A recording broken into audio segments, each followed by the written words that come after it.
Hi friends, இன்னைக்கு ஒரு mini vlog பார்த்துடலாமா? ஆமாங்க.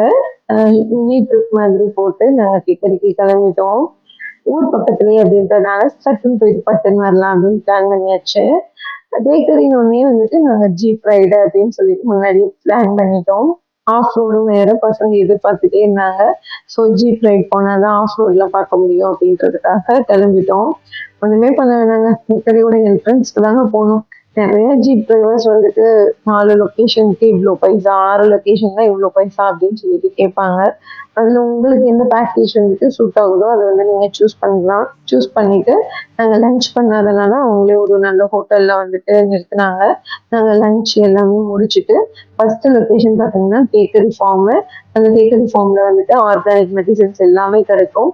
அதுக்கு ஒரு கைடு வருவாங்க. நம்மளுக்கு கிளியரா எக்ஸ்பிளைன் பண்ணுவாங்க. எக்ஸ்பிளைன் பண்ணி உங்களுக்கு வேணும்னா வந்துட்டு ஆர்கானிக் மெடிசன்ஸ் வாங்கிக்கலாம். நெக்ஸ்ட் பிளேஸ் பார்த்தீங்கன்னா டாப் ஸ்டேஷன். டாப் ஸ்டேஷன் போற வழியில தான் வந்துட்டு அந்த ஆஃப் ரோட் வந்துட்டு ஸ்டார்ட் ஆகும். இந்த வீடியோல பார்த்துட்டு இருக்க மாதிரி நிறைய பள்ளம், மேடு இந்த மாதிரிலாம் இருந்தது. பின்னாடி உட்காந்துருக்கவங்களுக்கு தூக்கி தூக்கி போட்டுட்டே தான் இருந்தது. ஆனா பேக் பெயின் இருக்கிற யாருமே வந்துட்டு இந்த ஆஃப் ரோட் வந்துட்டு போகாதீங்க. ரொம்ப சிவியர் ஆகுறதுக்கான சான்சஸ் இருக்கு.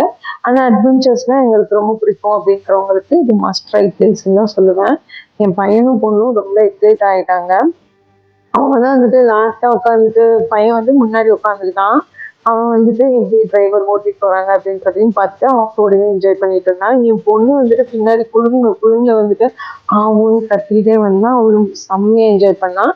அண்ட் ஒரு பக்கம் பார்த்தீங்கன்னா மழை வேற பெஞ்சிருந்தது. அதுல பள்ளம் எது மேடு எது அப்படின்னு தெரியாத மாதிரி கண்ணா பின்னாடி ஓட்டிட்டு போனாரு டிரைவர் அண்ணாவுமே.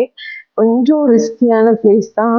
அதுக்கப்புறம் இந்த சைடு தான் வந்துட்டு பேரன் மூவி கூட நிறைய ஷூட் பண்ணதா வந்துட்டு அந்த அண்ணா தான் சொன்னாங்க. அதுக்கப்புறம் ஸ்டாப் ஸ்டேஷன் வந்துட்டு ஒரு வழியா ரீச் ஆயிட்டோம். ரீச் ஆனதுக்கப்புறம் பார்த்தீங்கன்னா ஃபோட்டோ ஷூட் எல்லாமே அந்த அண்ணாவே எடுத்து கொடுத்தாங்க. ஆனா என்ன தப்பு பண்ணிட்டோம்னா இன்னும் கொஞ்சம் ஏர்லியரா நாங்க கிளம்பி போயிருக்கணும். போயிருந்தோம்னா கொஞ்சம் ரிலாக்ஸா வந்துட்டு பார்த்துருக்கலாம். நாங்க கொஞ்சம் லேட்டா போனதுனால டக்கு டக்குன்னு முடிச்ச மாதிரி எனக்கு ஒரு ஃபீல் ஆச்சு. எனக்கு மட்டும் இல்ல. என் ஃபேமிலி மெம்பர்ஸ்க்கே வந்துட்டு ஃபீல் ஆக ஆரம்பிச்சிருச்சு. ஸோ அவங்க ஃபோட்டோஸ், வீடியோஸ்லாம் எடுத்துட்டு நெக்ஸ்ட் வந்துட்டு அதே போல இன்னொரு டாப் ஸ்டேஷன் தான். அது 3rd பிளேஸு. அதுக்கு போறதுக்கு வந்துட்டு கொஞ்சம் தூரம் மட்டும்தான் ஆஃப் ரோடு. அதுக்கப்புறம் வந்துட்டு நார்மலான ஒரு ரோடு தான். அங்க போயிட்டு என்சிசி ரன்வே இத வந்துட்டு பார்த்தோம். அத பார்த்துட்டு அங்க ஒரு கொஞ்சம் ரீல்ஸ்லாம் எடுத்து 4த் வந்துட்டு ஜிப்லைன் தான். ஜிப்லைன் வந்துட்டு நானும் என் பொண்ணும், என் பையனும், என் ஹஸ்பண்டும் ட்ரை பண்ணியிருந்தாங்க. ஸோ அத முடிச்சுட்டு நாங்களும் வீட்டுக்கு கிளம்பிட்டோம். உங்களுக்கு இந்த வீடியோ பிடிச்சிருந்ததுன்னா லைக் பண்ணிக்கோங்க. அண்ட்